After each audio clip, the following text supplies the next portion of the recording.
It's Wednesday, March 20th, 2024. This is Ashton Ellett here with another installment of the Two-Party Georgia Oral History Project, sponsored by the Richard B. Russell Library at the University of Georgia. I'm here today in Jasper, Georgia, with former State Senator Don Balfour.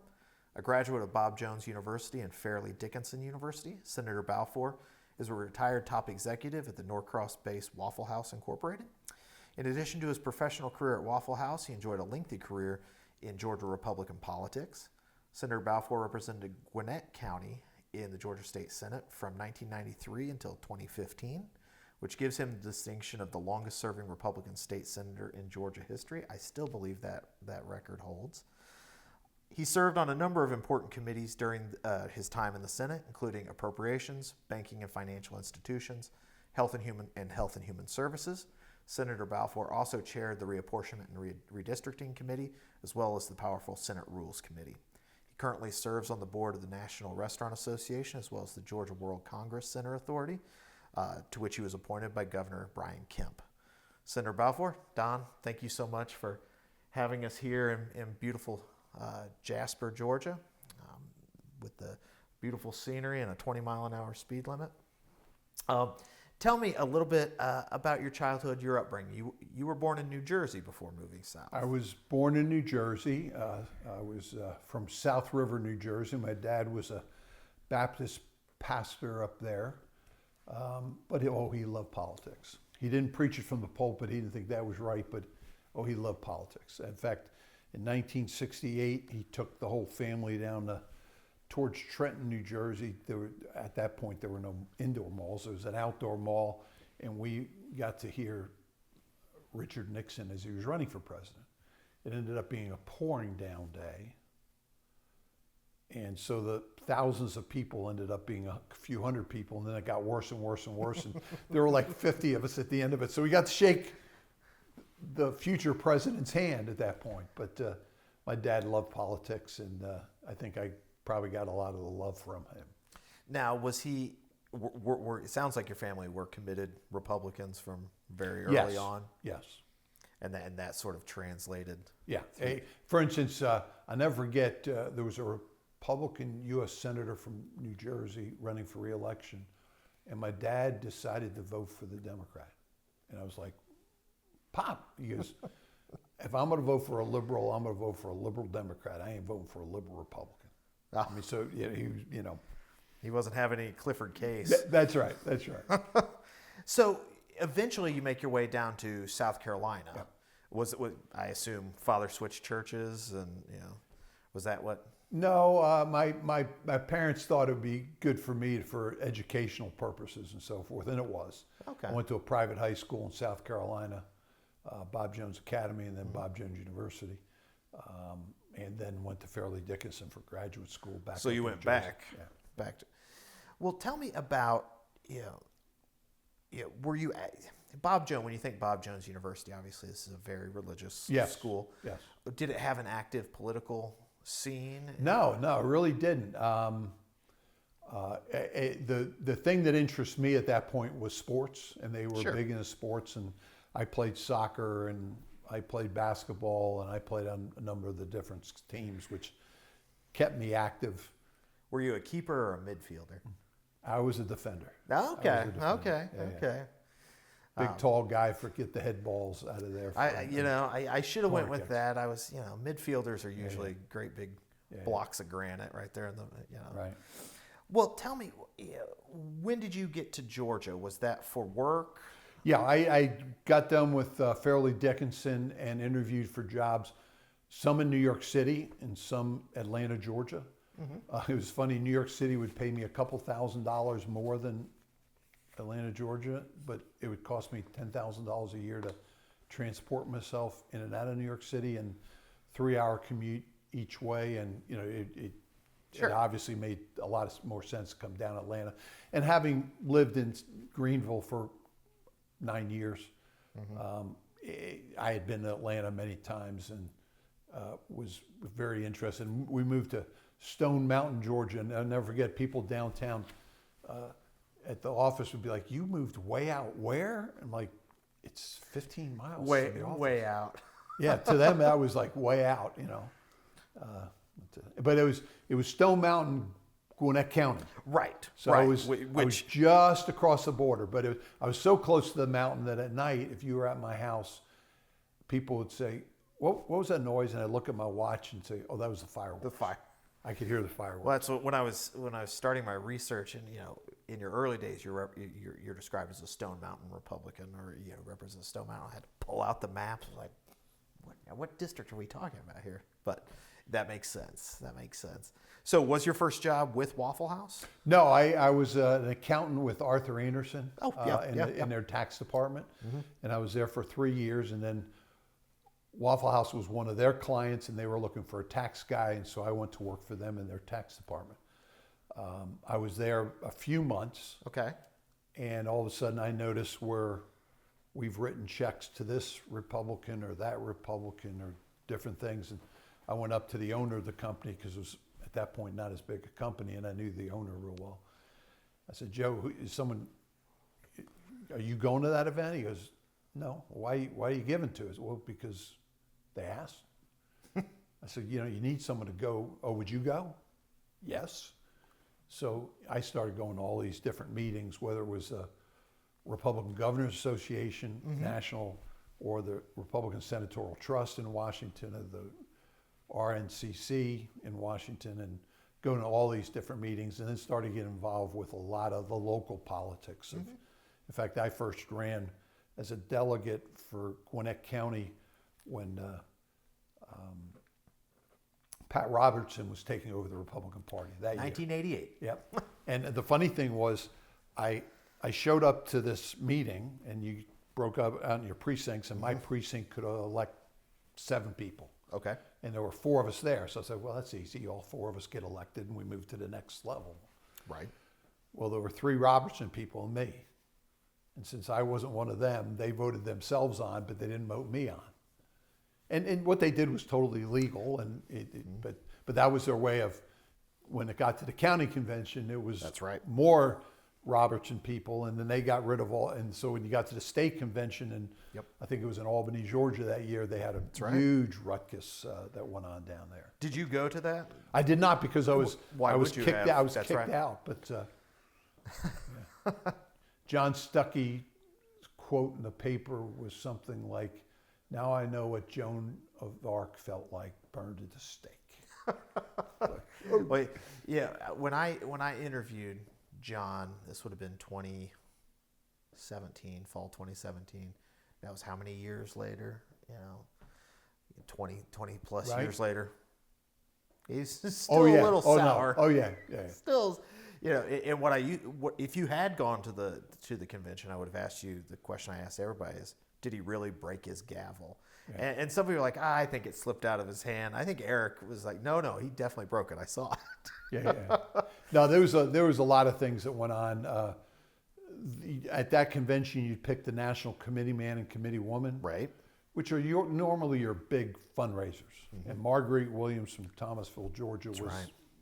And the person running on the Republican male side was Joe Rogers. Yep. And so you're going to have 2 of the big money people for the party. Yep. And they were both kicked out. Now Marguerite ended up leaving the party. Yeah, Marguerite left the party. I forget who was. It was Carolyn Meadows, I think. It might have been. I think it was Carolyn Meadows. Yeah. Which is the irony is, you were talking about the 1960s. You go back to 1968. You had a sort of similar dust up between the conservatives and the moderates, and Gene First, of Atlanta, Georgia Tech, was ousted in a similar sort of fashion. These things happen every so often. Yep. So before we move on from Waffle House, tell me about Joe Rogers and his sort of place within the Republican Party as it grew in the 1980s and 1990s. Well, there was a point in time when I think Paul Coverdale ended up being the chairman of the party. Yeah, 85 to 87, I think. And he had Joe as his finance chairman, because Joe could call the money people up and not ask for $1,000, but ask for tens of thousands of dollars and so forth. And he and Paul were close. He and Johnny were close. So as each one of them ran, when Paul Coverdale ran for U.S. Senate, Joe was his finance chairman again. When Johnny ran for governor against Zell Miller, Joe was his finance chairman. And Joe, when he gets focused on something, he's focused. Like we were skiing once before cell phones and stuff. We were skiing, I don't know, Colorado or Utah or wherever it was. And as we'd ski to the bottom of the mountain, he'd go in the lodge, get on the payphone, and make 10 phone calls for money. Then we go back skiing, come down the next time, 10 more phone calls for money. And he just constantly, he could do his fun stuff, but he was going to make 100 phone calls that day. Wow. Yeah. Well, it's fascinating to go back and look. You're talking about finance chair, and I think at one point the finance chair was Joe Rogers, the vice finance chair was Guy Milner. And you think about how important that was to sort of the organizational party building efforts of the Republican Party in the 80s, 90s, and arguably continues. Well, last Waffle House question, and it's because I promised Robert I would ask it. What's your order, and how do you order your hash browns? Oh, I don't tell my dietitian this, but I order them scattered, smothered, covered, chunked, and diced. My goodness. Yes. And like I said, you eat your money's worth. Don't tell my dietitian that. But, well, I'll tell you one other funny Waffle House one. Yeah. Joe was a big Georgia Tech guy. Mm-hmm. And there was a point in time before Hope Scholarships that we had a program helping kids go through college, economically disadvantaged kids. Sure. The kid I was involved with was a Vietnamese refugee. And we all went over to Joe's house one night. And as we were leaving, the Vietnamese guy says to me, Mr. Don, Joe not like me. I said, well, I don't, why do you say that? Oh, he not like me. I go, well, I'm sure he does. Why do you say that? Well, he wanted to know what classes I was taking at the University of Georgia. And when I told him, he said, what do they teach you? How to bark like dog in that class? and I said, no, tongue. That's a joke. That's a joke. He went to Georgia Tech, so he's just, oh, it's a joke. Oh, okay. No. But ironically, his son, Joe Rogers III, went to Georgia. And as we built a Waffle House in downtown Athens, Georgia, we did something we had never done before that no one would dare do, because the back bar, you don't notice it, but the back bar has little squares, and they're yellow and black like the colors of our restaurant. Okay, yeah. Well, Joe III decided in Athens they were going to be red and black. No one would have dared done that before. And we did that, and it was obviously appropriate. And since then, you go to the one by the Twin Towers at the Capitol on Georgia State, and they're blue and black. And so we've started doing that. Obviously, it makes total sense. If you're in a college town, let's make them the colors of the college town. Okay. So it sounds like in terms of getting involved in Republican politics, it started with work with Joe and going to different functions and events.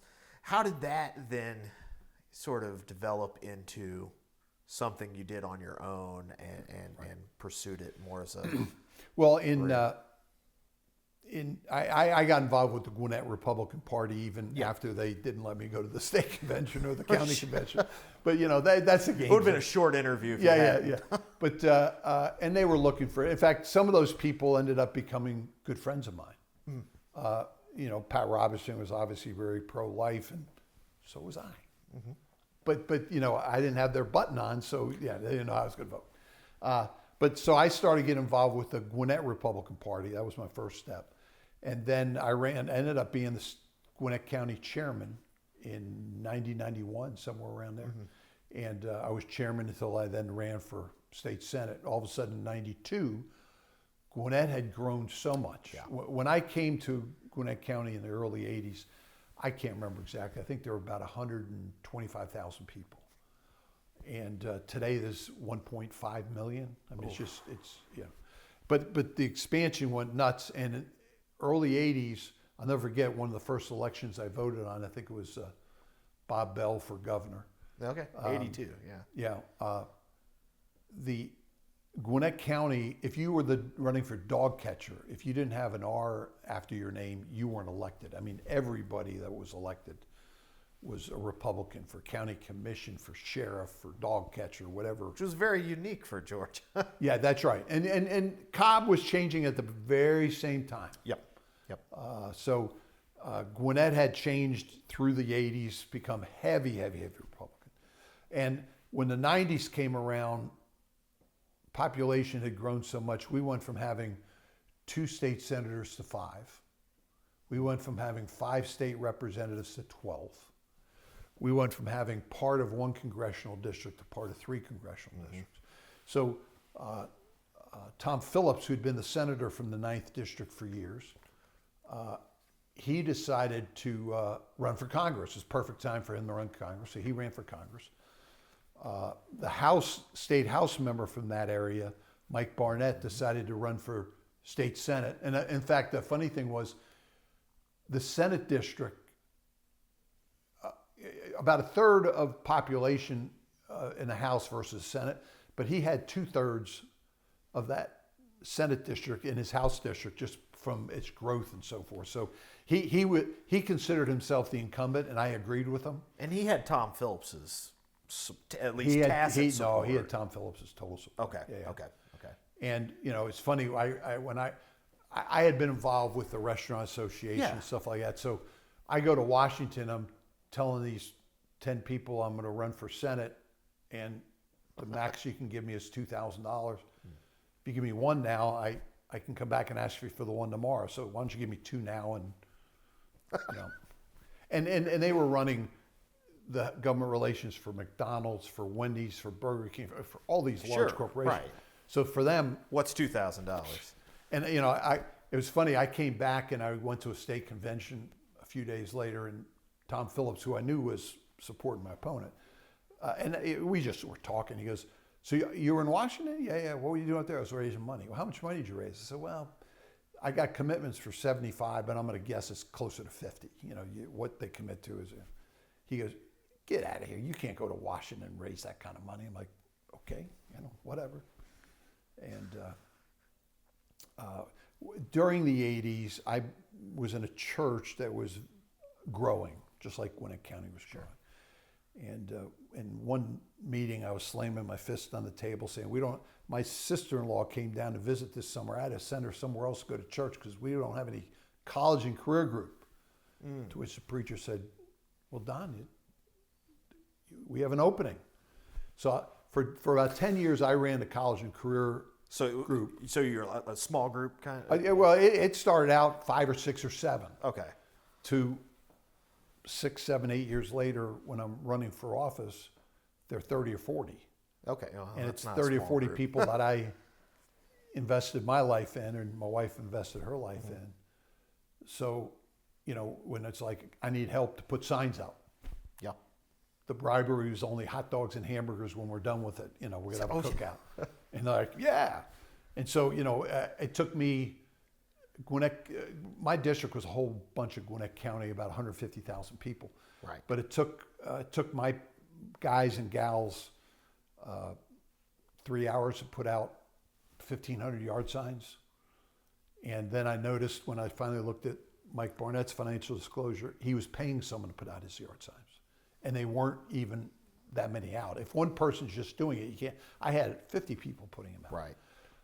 So I had money. Waffle House obviously supported me. Our franchisees supported me. The restaurant industry supported me. I put some of my own money in there. I had a lot of people involved, and I had been involved with the Gwinnett Chamber of Commerce by that point in time. One thing they were very interested in, so that was one of my 3 things, was Gwinnett County is the largest county east of the Mississippi, population-wise, without a 4-year college. We need a 4-year college. I'm not sure if we did or didn't, but it sounded good. And so when I finally did get elected to the Senate, Tom Daniels was the lobbyist for the university system. And Tom will tell you, the first time I ran into him, I said, "When are we going to get a 4-year college in Gwinnett County?" And he was like, "Take your time. We'll get there. We'll get there." And a few years later, we finally got Georgia Gwinnett College. Right. And it grew from 0 students to over 10,000 students in the first 9-10 years. So it really did. You always wondered, if you build it, will they come? I-16 would say no. But Georgia Gwinnett, we also had, if not the largest, probably the largest. Cobb would be very close, but Cobb had some city schools that we didn't have. We had the largest populated public school system, so we had 150,000 kids who, many in a good school system with great academics. So the largest group of students at the University of Georgia were from Gwinnett County. The largest at Georgia Southern were from Gwinnett County. I mean, you name it, other than Kennesaw, because Cobb County obviously beat us out there. So we had all these. We helped build this school. We brought in the academic dean from West Point. He had been there 20 years. He is retiring from the military. He's from Brunswick, Georgia to begin with, and so we brought him in as the first president. And he did a great job of. In fact, if you grow from 0 to 10,000 over 9 or 10 years, there's going to be a lot of hiccups. There's going to be a lot of tripping and falling, and we had almost none. They did a great job of doing that. It's funny. The two presidents, college presidents, when I was at Westminster College up in Fulton, Missouri, were both from the academic dean's office at West Point. Oh, is that right? Yep. General Lampkin, Fletcher Lampkin, and then Barney Forsyth, General Forsyth. So I can vouch. Those are good college administrators. Yeah. And when Kaufman was the president, and I always referred to him, but in my mind, his highest title, I always called him General. Yeah, right. It's always safer that way. Right. Well, tell me about, you had been involved in sort of the periphery of politics. Yes. When you get to the state Senate, tell me about your Republican caucus, your leadership, and how you sort of acclimated to a distinct minority within the upper chamber. When I first ran, one of the state senators had decided to run for Congress. He was from Cobb County. Murphy disliked Newt Gingrich more than anything else in the world. And Newt Gingrich's district was south of Atlanta. That's right. And he cut that up into 3 or 4 districts so it no longer existed. And he drew a district north of Atlanta, which Newt had never represented a soul. So the state senator ran for that. So when he had resigned the Senate to do that, so there were 10 Republican state senators out of 56 when I first was running. Getting the Newt story a minute, I'll get back to that. Yeah. But about 50% of that new district was Cobb County, about 45% or 40% was North Fulton, and about 5 to 10% was Gwinnett County. So obviously Newt spent all his time in North Fulton and Cobb, and I helped because I won in the primary, but I kind of thought I was going to win. So I spent a lot of time helping Newt in the Gwinnett portion because he didn't have that much time to be over there. That wasn't where you rob banks because that's where the money is. You go where the votes are, and they weren't in Gwinnett. Well, Newt lost Cobb by a few votes. He won North Fulton by, when I say a few, I'm talking like 20, 30 votes. And he won Gwinnett County 70-30. So when, years later when he became speaker, I was like, Newt, I want to take credit for that. Yeah. So when I was first elected, when I was running, there were 10 Republicans. It grew to 15 because that was with reapportionment, there were all these new seats in Cobb and Gwinnett. So we quickly went to 15. So we were happy. We increased 50%. Now, how many of those were from Gwinnett or Gwinnett? Myself and Clint Day, from the Days Inn family. Okay. He had the district above mine. He had Loganville over to Beaufort. He had that portion, and then out into some of the other counties. And there were 2 or 3 other districts where part of it was Gwinnett and part of it was North Fulton. And Joe Burton had a piece of it that out of DeKalb County into Gwinnett County and so forth. So. Okay. So the leader when you came in would have been Skin Edge, right? There was no leader because Tom Phillips had been the leader. That's right. And Tom Phillips had run for Congress and lost.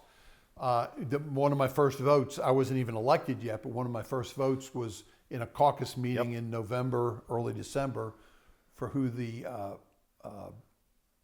minority leader would be. And Skin Edge was running and Sally Newbill was running. Ironically, there's only 15, so you need 8 votes. You don't have to count very far to get to 8 votes. Sally never called me up. Skin talked to me a few times, and I felt comfortable with Skin, so I voted with Skin, and Skin won. And for a couple of years, there was some rivalry between Skin and Sally, but you know. But well, I mean, I guess she ended up being the whip, Right. Whipping all 15 of those. Right. Those votes, such as it was. So, tell me, what was it like being one of that minority in a chamber? You're a distinct minority. The Democrats don't need your votes. Right. What's it like operating in that sort of environment? Looking back at it, it was easy because all you did have to do was vote no. And from time to time, you'd put gotcha amendments up there, like, I don't know, let's say they had a bill to lower the sales tax or income tax or property tax. Sure. Well, we amended to get rid of the sales tax, income tax, and property tax. Maybe get rid of all 3. Let's get rid of all the taxes. Because it's not going to pass. It's not going to pass. And you see, they're against it. We're for it, It was easy to do that back then. And we worked hard over the years to get to the majority. And not the next election cycle, the next year, there were 2 special elections which we won. So we went from 15 to 17. Then the actual next election cycle, we went from 17 to 19. So literally in 2 years, we went from 15 to 19, which is almost double what it was just 2 years earlier. And we started getting more excited about what was going on and our chances, and we eventually went to 23 and fought to get to the majority. You mentioned Speaker Murphy, and who did not love Republicans, and Republicans did not love him back. Although there were some that had a pretty good relationship with him over time. But what was your relationship or Republicans' relationship like with Pierre Howard during those days? A great relationship. First person that called me on the morning after the election was Pierre Howard. You want to know what committees I want to be on? I'm like, is this a trick question? Is this the ones he's not going to put me on because I say it? I mean, but Pierre was a gentleman. Pierre, I mean, he wouldn't necessarily give you everything you asked for, but he tried to, and he to this day I would love to have lunch with him someday. I mean, he was a great individual. So, in a caucus that small, this is not to take anything away from you, but you were elected caucus chair as a sophomore. Right. Is that right? Right. Did you have aspirations for sort of party leadership? Not really. I was energetic and I was involved and I was working a lot of these different things. So, and others didn't. We had Joe Burton and he was getting older. We had Jim Tysinger and he was getting older.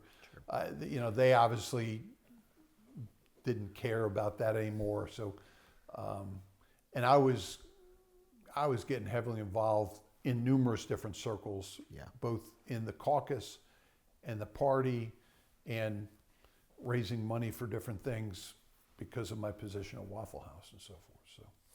So you did run for state party chair. Yes. In '94. Yes. So it's funny you mentioned Pat Robertson earlier because one of the people running in that was Brant Frost IV, right. who was one of the prime movers in the Robertson race. So it was Brant Frost, you, and obviously Rusty Paul. There may have been another. Mike Sullivan. Yep. Mike Sullivan. I think he ran a concrete company or something like that. Tell me about. Okay, so first, tell me about your relationship with the state party. Obviously, you had been a county chair, so you had experience working with Ellett Poitevin or the gentleman whose name escapes me at the moment, Billy Lovett. Sure. And other. So tell me about that, and then sort of your vision for the state party back in '94. One interesting story, when Alec Pointevin was running for state party chairman, the meeting was in Cobb County. Mm-hmm. So Cobb County had the seats right in front of the podium, right down front. And this whole room was split three ways, almost literally a third, and a third, between the regular Republicans, the Christian right Republicans, and the out of favor Republicans, whatever you want to get. The wilderness. The first thing they had to do is try to figure out who would be the chairman of just the meeting. Just that one meeting. Forget about who's going to be the chairman for the next 2 years. And they all agreed that the one person that wouldn't cheat them was Ben Blackburn, who had been a congressman. Mm-hmm. So they elected Ben Blackburn as chairman. And I was sitting there with my small computer at the time, not as small as the laptops are today, but it was small at that point in time. And I was keeping track of the tallies. It took about, we were on ballot 7 or 8 before Alec Pointevin won chairman. And then we got to first vice chairman, and Alec Pointevin's person won that, but by a lesser vote. Mm-hmm. And then second vice chairman, his person won again, but by a lesser vote. And I finally stopped and said, Alec, you're going to be the chairman, and they're going to have control because your people are leaving, but the religious right, God told them to stay to the very end, so they ain't leaving. And they're going to outvote you, and they're going to have control. They're going to have all the votes. And a lot of people had left, and I wasn't smart enough to think of this time, but somebody stood up and asked Ben Blackburn for a caucus of see how many people were there, see if they had a majority still there to vote. Right, the quorum call. A quorum call. And Cobb County, sitting right in the middle, knowing what's going on and knowing what they didn't want to keep on going on, stood up and walked out. So the convention was over with only 3 of the 15 people elected. Well, the 3 were all Pointevin people, so they got to appoint the rest. Oh. Which was, that caused problems. Yeah. Opposite of Albany. But that was an interesting one that happened there, and I was involved with that at that point in time because Alec Pointevin was a great guy, and I was involved with him quite a bit. Yeah. Well, tell me about that, your decision to run for party chair, and how, what you were seeking to bring to the table. Well, and I wasn't really thinking about it. Paul Coverdale, who was then very involved, obviously always was very involved. Yeah. He wanted me to run. Okay. I don't know why, he thought the other ones weren't, but he thought, maybe he thought he could control me or whatever. But he wanted me to run. He encouraged me to run, so I ran. It was when we went to the convention in Savannah, no one had 30% of the vote. Everyone was in the 20s. Right. Problem was I was the 4th. I was at 22. Next one might have been 23, but they were ahead of me. So the last person starts leaking votes on the next, and then leaking votes on the next.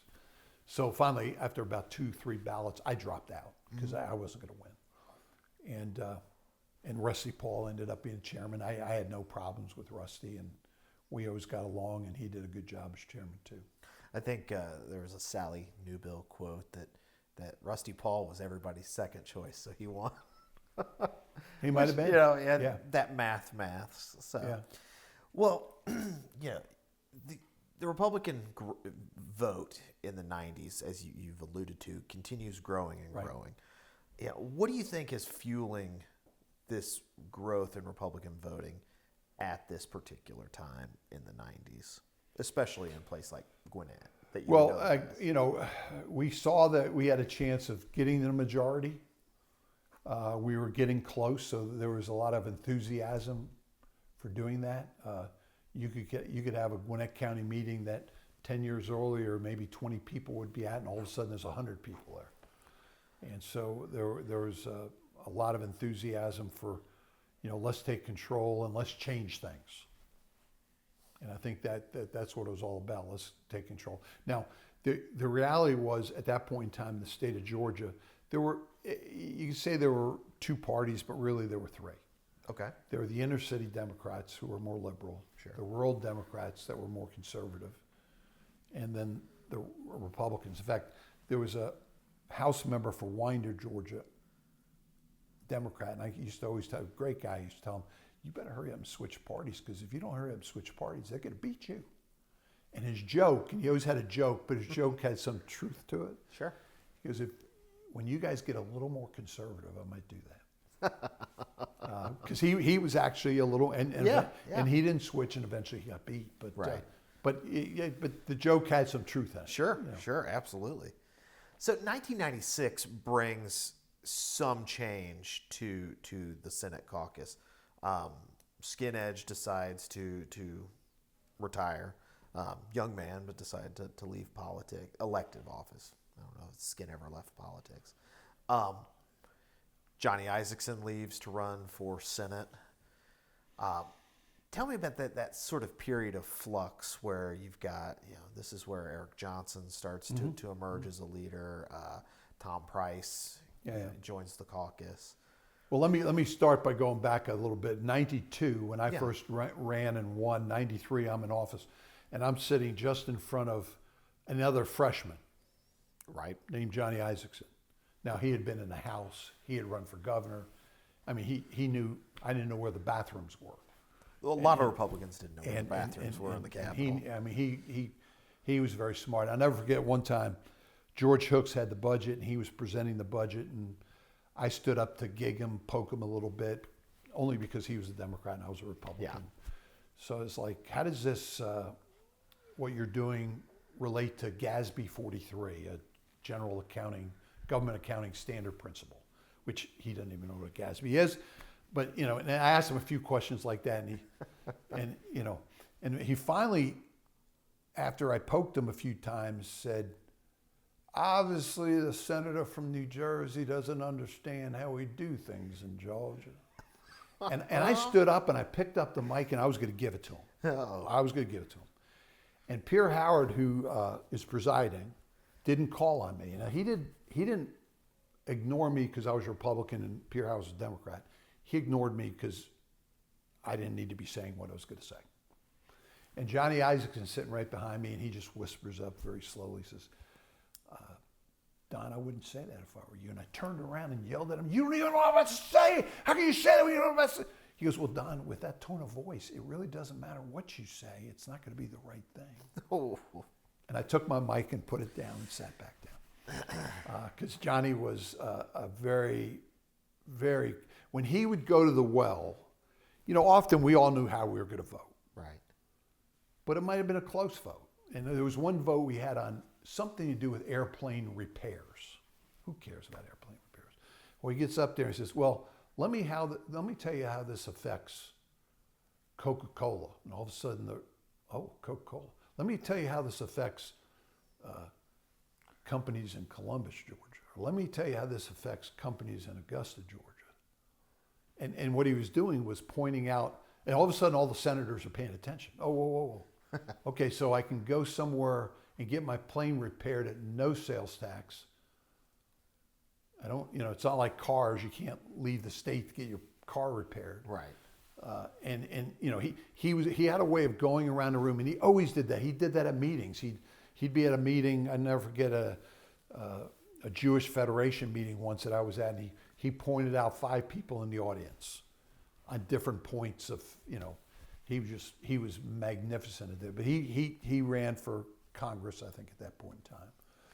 Or Senate. Senate. He faced Guy Milner. Oh, that's right. That's right. He ran for Senate first. Came up a little short. But we were Chuck Clay became the minority Chuck's leader, a good friend. Yeah. And Eric moved up into some form of leadership, and that was his first time moving up into leadership. But Eric was always a sharp individual that we saw a future for him as well. Right. Well, 98, I think it was 98, where there's an important party switch. Sonny Perdue, who had been the majority leader, right, I believe, of the Senate Democrats switches parties. Yeah. How privy were you privy to those conversations? Tell me what that process was like. I was. Sonny was always very conservative. Sure. He's one of those. Jack Hill. You can go through the list. Right. Were very conservative. In fact, I'll never forget at one point the National Republican Party came down and was talking to us about, well, you can beat. Let me tell you, 2 guys you can beat. Oh, good. Who can we beat? We'll go recruit good candidates. Well, you can beat Sonny Perdue and Warner Robins, and you can beat Jack Hill over there. I'm like, I don't think so. He goes, no, the numbers. I said, I don't care about the numbers. You're not going to beat Sonny Perdue and Jack Hill. And Sonny was getting tired of Charles Walker and some of the things there, and he got real frustrated with some of that. And I tell you a funny one that happened before he switched. I had a bill that today would be a liberal bill outlawing 3rd trimester abortions. 3rd trimester. And, I was in the minority. I mean, it's not going to pass. But Pierre Howard calls me up to the podium at one point. I'm sitting there during session, and he goes, how bad do you want this passed? I said, I'd like to have it passed. He goes, so how bad? It's important to you. Yeah. He goes, okay, take your name off it. And I was like, and I saw situations during the sessions where a House member had one bill, the exact same bill in the Senate. It passed over to the other body, and the bill never passed because, no, I want my bill passed over there, and he wanted his bill passed over here. And so it didn't, so I thought, and one thing I always tried to do back then, sometimes you couldn't do it, but I always tried to get my second signature be a Democrat. So my second signature was Sonny Perdue. Mm. And looking, at the time, I didn't understand why they wanted my name off it, but looking back, I think they were afraid I would run for governor at some point. I'm a multimillionaire Waffle House executive, and I'm going to run for governor. I'm going to use this to run, so take his name off and see if I can get credit for it. So I talked to Sonny first. He goes, yeah, they told me they were going to do that. I said, Sonny, promise me you won't change the bill. He goes, I won't change the bill without your permission. It's okay. And that's all he had to say to me. And I had total confidence he was a man of his word, and he didn't change the bill. Right. And it ended up passing the Senate and passed the House, and Zell Miller signed it into law, which was shocking back then. Democrat House, Democrat Senate, Democrat governor, they passed it. But that's just one example of passing things. It's hard to pass things in a minority. Right. And a substantial minority like that. But I took my name off it. I still take credit for it because my name had been, you can pull up the bill and see my name was scratched out, But I was willing to give it up to get it. But, well, what did it mean for your party and your caucus to get a legislator of Sonny Perdue's stature and experience? It meant the world. I give you one example. We were, as Republicans, all pro-Second Amendment. Okay. Pro-guns. And Sonny said to us one day, the NRA takes you guys for granted. They totally take you for granted. And we're like, okay, we don't disagree. Like 2 people are running for office. Neither one of them are incumbents. And they'd rate the Democrat an A and the Republican a B. And they answered the questions the same way. Well, they were in the majority, so NRA was leaning Democrat. And Sonny was like, we need to teach them a lesson. I'm like, who's voting against the NRA? I'm not voting against the NRA. Well, there was a gun bill on the floor. In fact, they already had the party set up at the governor's mansion for that night. Because once it passes the Senate, it's all done. Now, we didn't know about that because we weren't invited, although they needed, the inner city Democrats were voting against it. The rural Democrats are voting for it, and all the Republicans are voting for it, so it's going to pass. And Sonny talked to us about, well, all right, you don't have to vote against a bill. How about we table a bill? That's not voting against it. Like, okay, we can do that. And Sonny went up to David Scott and said, David, make a motion to table the bill. I think it was Mark Taylor at the time. Mm-hmm. And Mark, he accepted the motion because inner city Democrats are going to vote for it. The rural Democrats are going to vote against it. The Republicans are going to vote against it. It's not going to be tabled. We're going to go on and vote. Well, the inner city Democrats voted against it. We voted for it. The rural Democrats voted against it, and all the Republicans voted for it. So all of a sudden, this thing's tabled. And all of a sudden, the NRA's coming down to talk to us, and hey, whoa, what's going on? And you guys take us totally for granted. So it changed the conversation with the NRA, where if two non-incumbents, if an incumbent and a non-incumbent are running, we get that. But if two non-incumbents are running, and they answer the questions the same, they ought to get the same grade. And it's just one example of Sonny being real smart. We would go around recruiting sometime. Tom Price, Eric Johnson, and myself, and Sonny Perdue would go with us. And one time we went and met with some folks. You meet with the Chamber of Commerce. Yeah. And the Chamber of Commerce in this one area had no idea. Well, who can we get to? They had no idea. And then we met with some guy that would be religious right, which we think he's maybe a little kooky. And he had the right, he had a guy who was interested who didn't seem as kooky, and we ended up getting a candidate from it. And Sonny would say, now I understand why you guys didn't win a lot. You didn't know how to recruit good candidates. But Sonny was very, very strategic in how we did that, and very. And then we got to the majority, and Sonny gets elected governor, and he helps us get to that majority in the Senate, no doubt about that. And he gets elected in a year where we have a $1.3 billion deficit. And Sonny decides we're going to raise taxes. And we're like, Sonny, we don't raise taxes, we lower taxes. And we had to come out with ways of cutting. And in fact, the next year it was another $1 billion reduction. Right, because this was the 2003 recession. Yeah. And it was 2 years in a row. And we came up with the cuts and made a few changes to tax policy, but we're able to get through that and work forward. Well, that would seem like peanuts compared to 09, 10, 11 down the way. But we can talk about that. Yeah. Well, tell me about 2002. Yeah. And Sonny Perdue's run for governor. You supported future Governor Perdue, Chancellor Perdue, over a couple lifelong Republicans, Linda Schrinko, Bill Byrne. What was it about Sonny Perdue's campaign that appealed to you?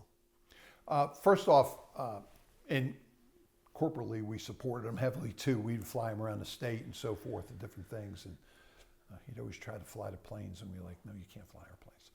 So we got our pilots. He flies. You can fly your own plane. Yeah. But he had an appeal outside of Atlanta that we didn't have, and that was a huge thing. Sonny, over the years, even as governor, we'd be at a NASCAR race, and I'd be with them, and all these crazy NASCAR people are there, and they're like, they didn't say, Governor Perdue, could you take a picture with my kid? It would be like, Sonny, could you? I mean, literally, no one called him Governor Perdue. It was Sonny. He was like he might have been your crazy uncle, but he was your uncle. Everybody liked Sonny Perdue. He was your next door neighbor. And some politicians say, hey, my name's Governor. Sonny was never that way. And Sonny was really good at retail politics. Now, I'm not sure we thought he was going to win. I mean, he's running against Roy Barnes. Roy Barnes is a tough opponent. Another masterful retail Absolutely. politician. And but thought is, hey, let's say he comes close. Let's say he gets 48% of the vote. Well, it sets him up for 4 years from now, and boom. So I think some of us that's what our thinking was. But then different things happen, and I like Roy Barnes, but Roy and Sonny, I don't think it was a debate with both of them on stage, but they each individually spoke to the Teachers Association, which always votes Democrat. And Roy Barnes had done something that the teachers didn't like on tenure the year before, which I voted for. And they asked him a question about why should we vote for you? You voted against tenure or something, or you. And his answer was something like, "What are you gonna do? Vote for Sonny Perdue? You can't vote for Sonny Perdue. He's a Republican." Well, they did. He made another mistake at some point where, and now I'm an accountant by trade, and what he said accounting-wise was 100% mathematically correct. Okay. Sonny kept on hitting Roy Barnes with 5 kids died in defects last year, the last 3 years, or whatever the number was. And Roy Barnes got so upset, he finally said, "Listen, I got 150,000 kids in defects. Kids are going to die." Now, mathematically, that might be true, but you can't sound that way. And Sonny Perdue started playing that in an ad, which then, I can't remember what TV station did that debate, but they sued saying you can't use that, you're using our thing in your ad.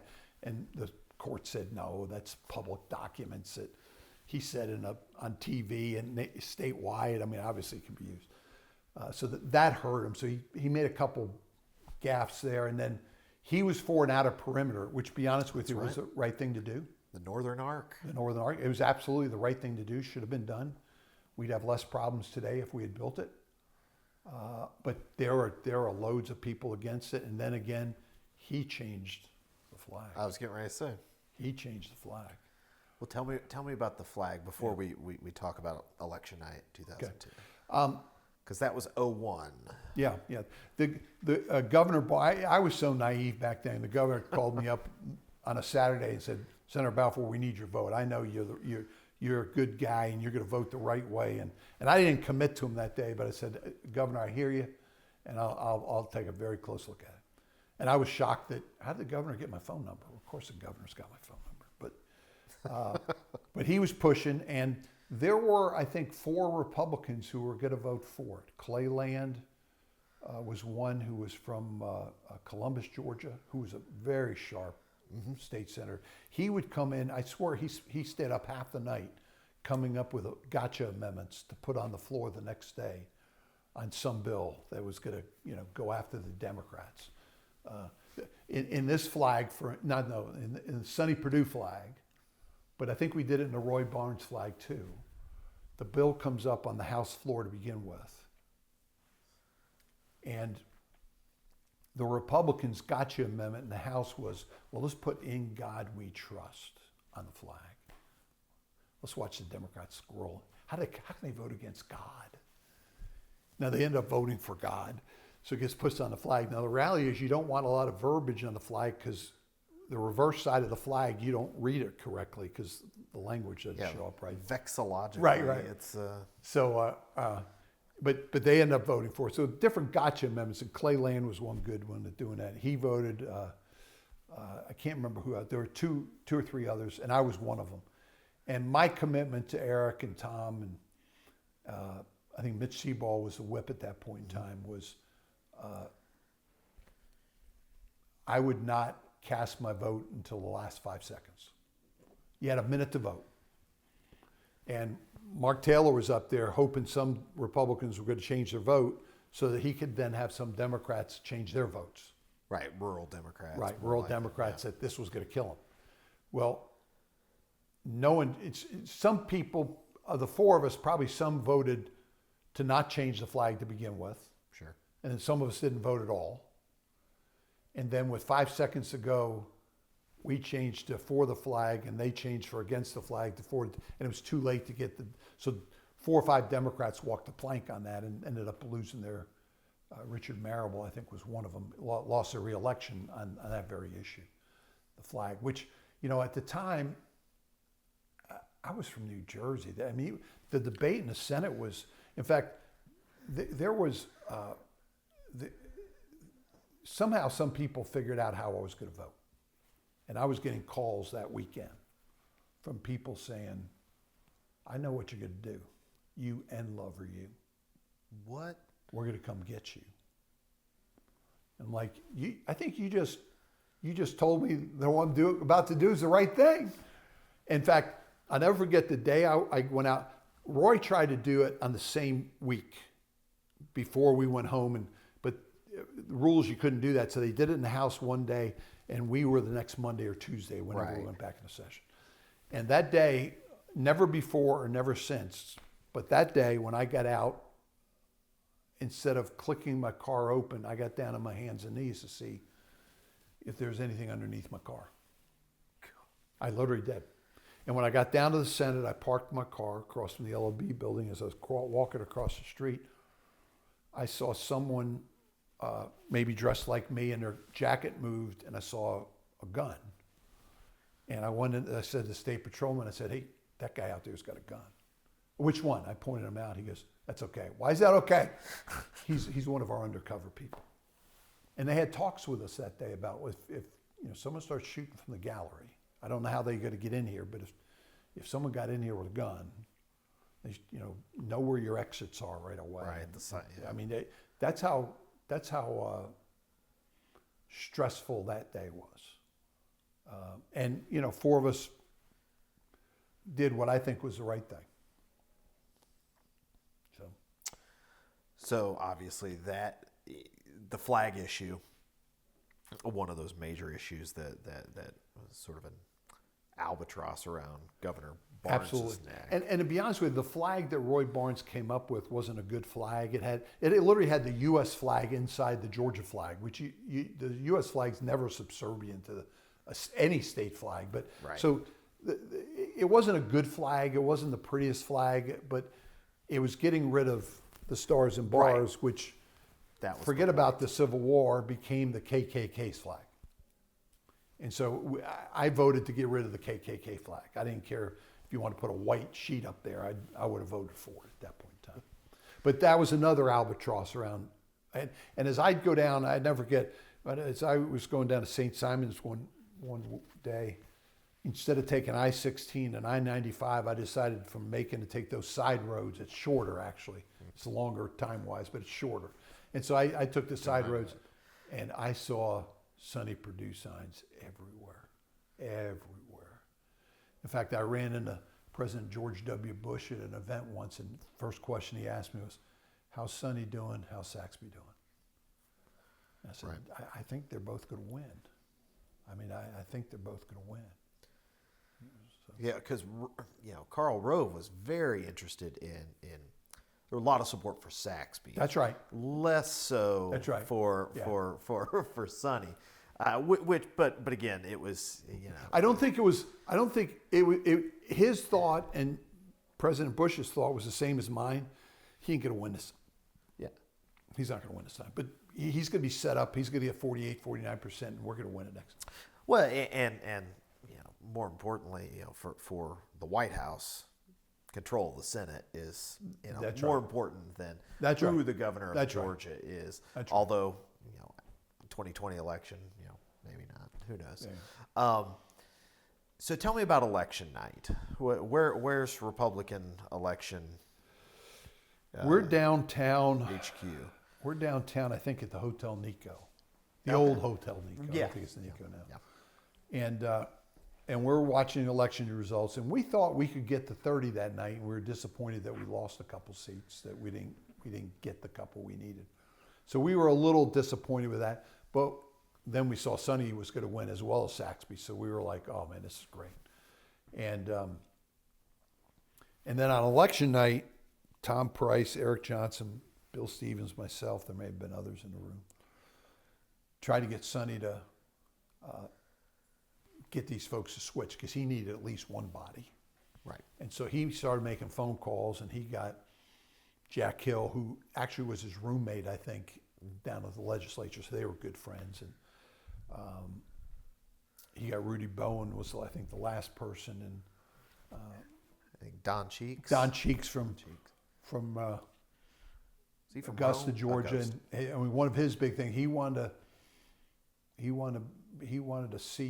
one of the three people on the conference committee for the appropriation bill, which was a big deal. So he got that. Jack Hill kept appropriations, which we needed people who knew things. Had that to the day he passed away. Yep, that's right. That's right. And he was always a balanced guy. He was always down to earth. He was a great guy. In fact, I asked him once, because he never voted for a liquor bill. No, yeah, no. He always, Not in and I said, Reedsville. Senator, can you tell me about this? He goes, Don, do whatever you want to do, but you can't get in trouble voting against the liquor bill in his area of the state. Right. So he just always voted against liquor bills. And so, in fact, I never forget, we said we wanted to confirm with these guys that they were changing. And we were saying, well, take out your campaign stationery and let's write them a note, just to reconfirm what they just said. And Sonny's like, I don't have any campaign stationery. I didn't have money for that kind of stuff. It's like, he ran, all his money went to TV ads or radio ads or whatever. And there was not any fluff there. But we did that, and then a few days later, we flew around the state and had press conferences again to cement that these guys were changing to get to the majority. Dan Lee was another one. And we got to the majority. Then all of a sudden we had problems because, we had been fighting for my 10 years down there to get to the majority. Yeah. Now we got there. What do we do now? You're the dog that caught the tire. Oh yeah, Sonny Perdue wants to raise taxes. One of the decisions Eric made, and I was like, oh, you're gonna get hell from the caucus on this. Frank Eldridge was the Secretary of the Senate. And Frank Eldridge was also the parliamentarian. And he always ruled for the Democrats. Well, the other way to look at it, he always ruled for the majority. Yeah. Now we're in the majority. And to be honest with you, Frank Eldridge, when you look back at it, was more into the integrity of the Senate. Sort of institutional. The institution of the Senate. And Eric decided we need to have somebody that knows what they're doing. So we kept him. And there was a lot of angst in the caucus about it, but it was the right thing to do. Yeah. And so he stayed there until the day he died, and did a great job for us, keeping us out of the minefields. Don't step there, and working on those type things. So that was a smart decision early on. Eric and Tom and I sat down with Bill Stevens, I think, and he said, all right, Balfour, you've been around here longer than anybody else. What do you want? I said, I want this committee. Nope, can't have it. What do you mean I can't have it? We're giving it to so-and-so. Okay, I want this committee. Nope, you can't have it. Why not? Ask me? So we're giving it to so-and-so. I said, wait a minute. I've been around longer than all these guys. I've raised more money than all these guys. What are you talking? What are you going to? They said, well, you're going to take rules. I said, I don't want rules. Doesn't someone want rules? Yeah. He said, Tommy Williams wants rules. Well, give him rules. Tommy's a great guy, but Tommy wants to get the yes. And the rules chairman has to very easily get the no. And the senator from New Jersey can say, no, you ain't getting that. No, you're not getting that. Sometimes you're not getting that because it's a bad idea. Sometimes, what you said about Eric Johnson yesterday? Come back next year, maybe. You're the enforcer. I became the enforcer. And so I took over rules, which I really didn't want, but I ended up enjoying. Yeah. But there were loads of it, because there could be up to 500 or 600 or 700 bills in my committee towards the end. Right, because they all have to come through you. Every bill comes from me. And so what I started out with an Excel spreadsheet from my accounting background. I had maybe 2 or 3 columns, like who the author was. Then I started adding columns to the point it was a huge spreadsheet that was 20 pages long, and you could look at it and very quickly tell. Like for instance, I had a column early on that said, "Hold the bill, let's pass the bill fast, or let's who knows." Right. And Eric or Tom would go to, who told you to hold this bill? I don't remember.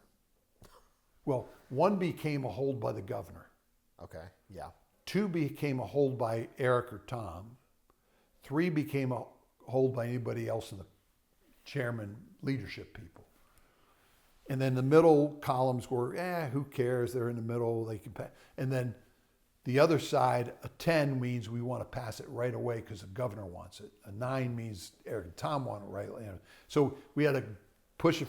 And what we did there was, today's Friday, let's say. Okay. Tomorrow's Friday. And we want to get everyone home early. You know, some people are driving 4 hours to get home. We want to get out of here by noontime, but we want to look like we got a lot of stuff done. So I'd put 5 bills on that passed the House 180 to nothing. I mean, it's just God, Mom, and apple pie. There's going to be no debate. We get our 5 bills done, boo, 10:30, they're on their way home. You could also reverse engineer it the other way. Everyone wants to get home real bad, so put the abortion or the gun bill on now, and they'll not debate it as long because they want to go home. So there's different ways to look at it. We wouldn't put Sonny Perdue, if Sonny Perdue had 3 bills, we'd put them on 3 different days. So, because there's only a certain amount of ink in the paper. So we'll give them some ink on Monday, some ink on Tuesday, some ink on Wednesday. Spread out the good news. We have bad news for the paper. Not for us. For us, it's great news, but for the paper, it's bad news. Put 4 or 5 of them on the same day. I mean, the paper's going to kill you for guns or abortion or whatever else. We're going to put all 3 or 4 of those on the same day. Get all the bad news done in one day. So I started using an analogy in here of figuring this stuff out for instance, people don't understand that we don't read every bill. How can you not read every bill? Well, first off, there may be a bill that's 50 pages long and it makes references to other code sections. You'd have to have 10 books in front of you to really know what this bill says. And it might take you a day and a half to read one bill, and there's hundreds of bills. So what I would do is, who's for it and who's against it? For instance, if NAREL's for it and Georgia Right to Life's against it, all right, this must have something to do with reproductive rights. And it leans this way or this way. And so you could tell sometimes who's for it and who's against it. Sometimes, you know, who the author is. Mary Margaret Oliver had changed from a Democrat in the Senate to a Democrat in the House.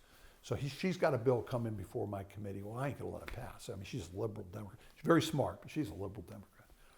And she comes before the committee and she starts talking about this bill. And the more she started talking about it, the more I started thinking, I know I have this thing against Mary Margaret Oliver, but this is a good bill. So I asked her some tough questions, and she had them absolutely. So I finally had a recess for a few minutes and pulled a few people who were on the committee to my office and said, because my office was right behind there.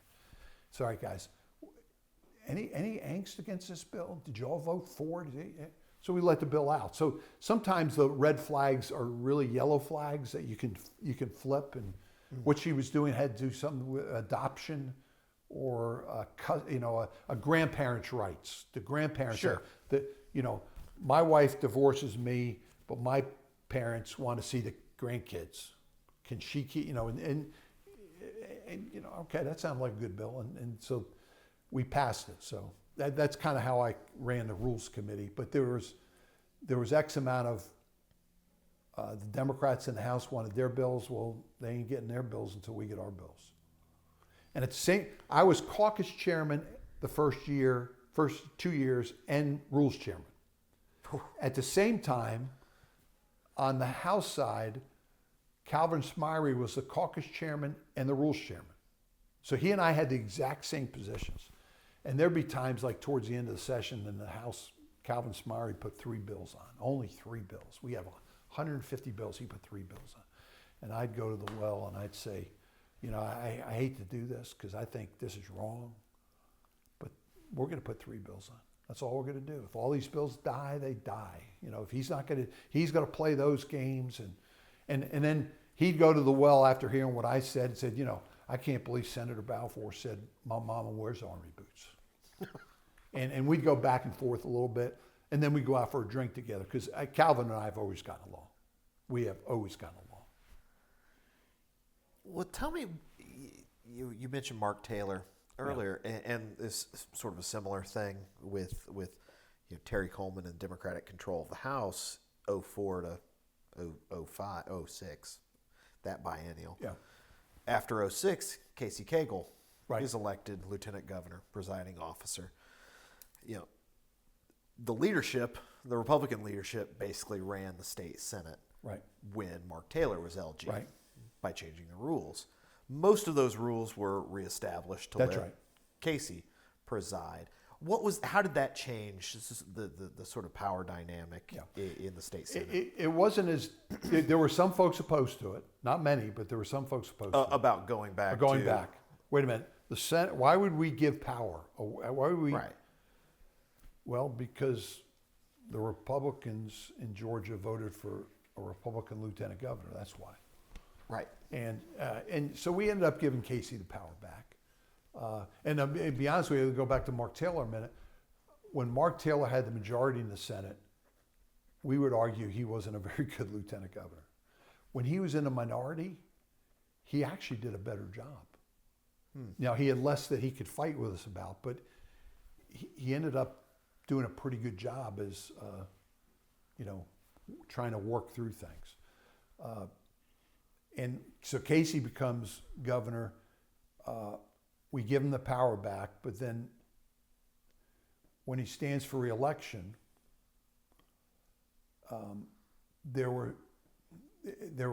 he went with the NRA, and we were, like, for instance, we were pro NRA, but every business has the right to say no guns in my store. Right. No guns in my house. You can gun a gun in your house as much as you want. You can't have a gun in my house. And he was sticking totally with the NRA. And so there was some back and forth there to the point that in his second term, we stripped him of his power. That's right. And that became a total headache because Tommy and Chip Rogers. Chip Rogers, a congressman from Texas. He and Tommy and Chip took control of that leadership in the Senate. And for instance, there was a tax bill that was coming up. And Mitch Seabaugh, I mentioned him earlier, he was the whip, and he was a great whip. He comes up to me one day and says, Don, you and I are the only CPAs in the Senate. So, okay, so what? He goes, have you looked at this tax bill? I said, well, it's in the House. Why would I look at a House bill? It's not here yet. Let's wait, see if it even gets out of the House, and if it does, it may be totally different. Because why don't we go over and talk to the House members about it? Okay. So if you want to, they're not going to listen to us, but we went over there and talked to them, and they decided to listen to us. So we ended up meeting with them and working through some ideas we had they didn't take, some they did take. Sure. So we had a good idea where this bill was going. It got so contentious between Casey and Tommy and Chip that they ended up telling me, don't even sit down with Casey.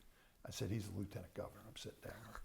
So I said I would sit down with him and go over what we're putting on the calendar for the next day, or what his thoughts are on that, or what this bill is or what it isn't, and so forth. By this point in time, Nathan Deal is governor. And so he's got the headache of figuring out, do I deal with Tommy and Chip? Do I deal with, yeah. And every day there was a thought in the caucus about, well, this is going to be overturned because now you need 2/3 of the Senate to change the rules. And I would tell Tommy and Chip, I said, listen, if they got 2/3, they got 2/3. But they're going to get all the Democrats and voting with a few Republicans. It's going to kill the Republicans. So I think it's more of a, I don't think they're going to do it. They never did do it. But they were always worried about doing it. And I was like, don't worry about it.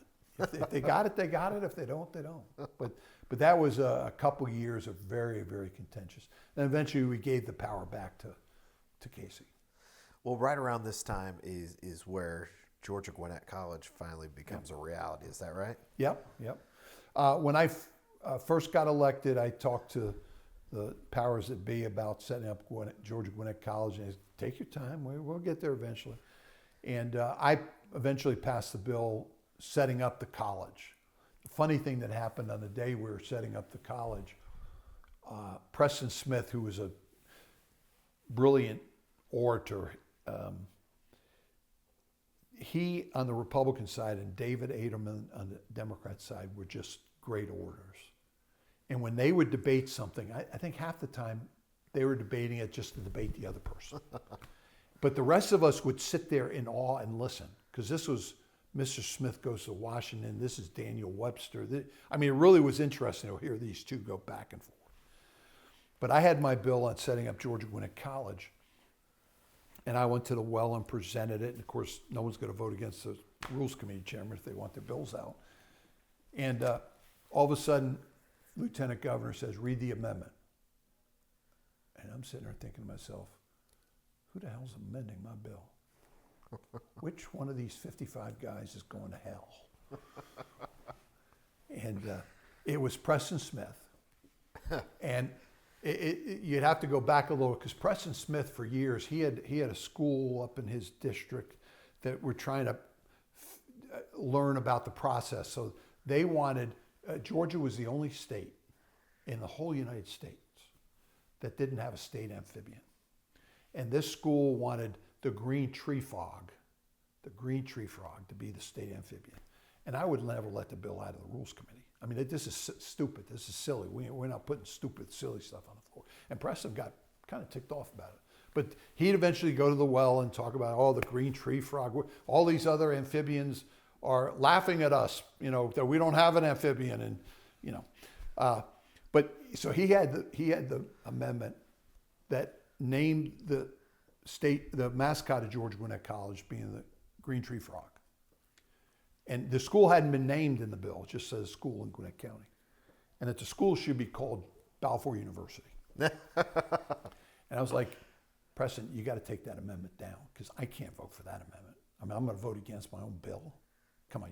Eventually, we never voted on the amendment. It came down. It was a joke, if you will. But he got to poke me a little bit on it.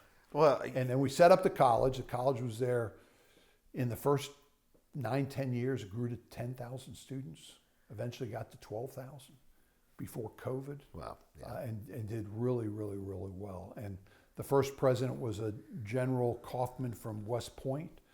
And General Kaufman had been the academic dean at West Point for 20 years and was retiring from the military and was looking for his next thing. And we put him there.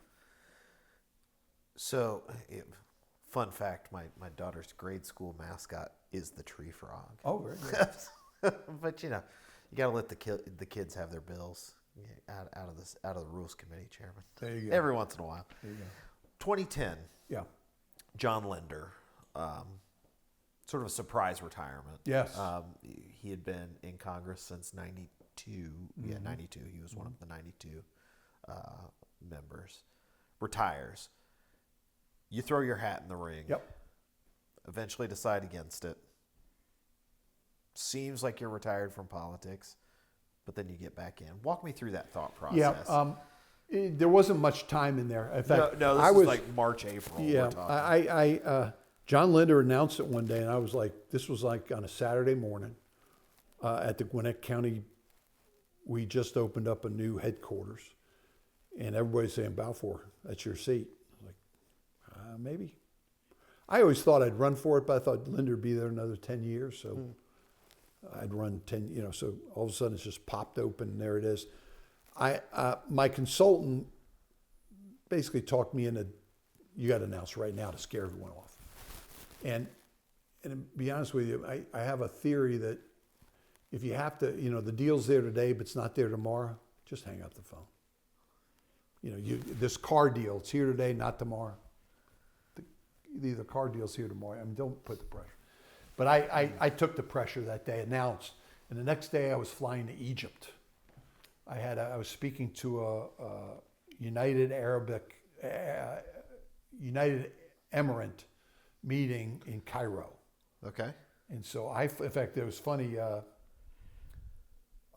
Another senator ended up going with me, but because he wanted to see what I did and how I did it and so forth. But we flew to Cairo, stayed right on the Nile River. His room was facing the Pink Museum, which has all the old, artifacts from 3,000 or 4,000 or 5,000 years ago. My room was facing the Nile. I was on the other side of the hall, and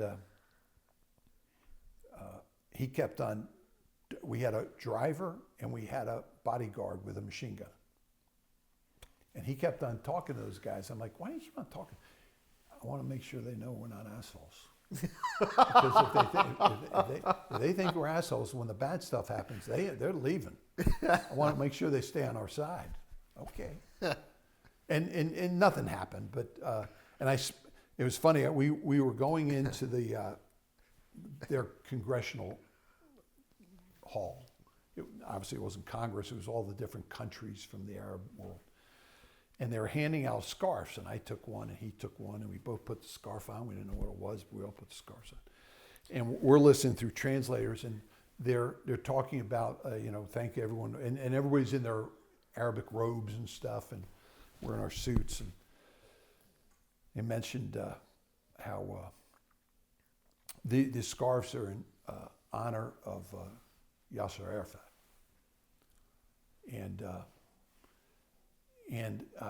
right then, my friend takes out his camera, takes a picture of me. What's that for?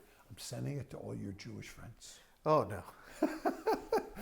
That was his joke. And during the guy's talk that day, my son was in Afghanistan at the time. During the guy's talk that day, the president of the Egyptian General Assembly, he talked about those invaders in our countries. And later on, we met with him privately. And he said, "Yeah, you probably didn't necessarily like my. Did you hear my speech? Oh yeah, we heard it. Well, there's certain things I have to say." I said, "No, I hear that. You were talking about my son." "What do you mean? My son's in Afghanistan." Oh, things got a little quiet, but I wasn't going to let that one slide by.